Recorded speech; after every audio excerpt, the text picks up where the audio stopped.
lang ang pera ko. No. Ayaw nang tumigil. Saglit lang. May babawiin lang ako. Hindi ako mapipigilan kasi ako! Si Goldie! No!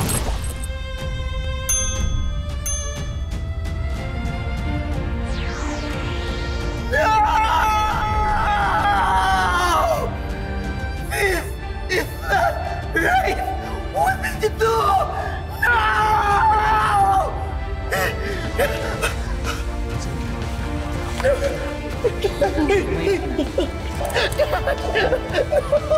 Don't do this! This is not the end of me. No!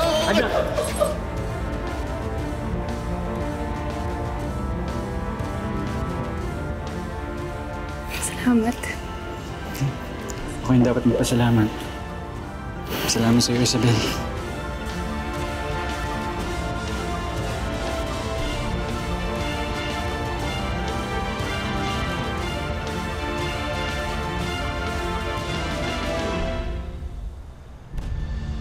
Sigurado ka na ba sa desisyon mo?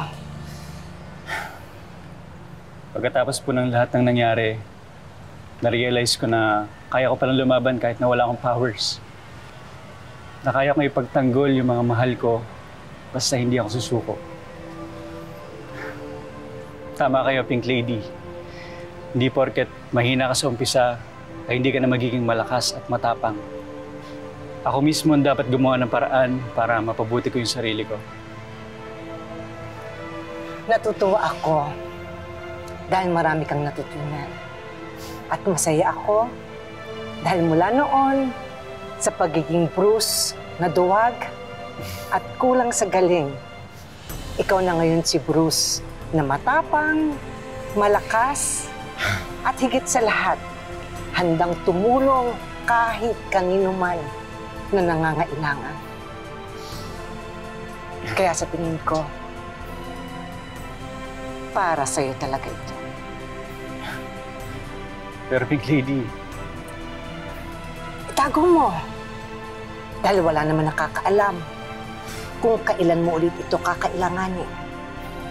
Kung kailan mo ulit tatawagin si Captain Barbie.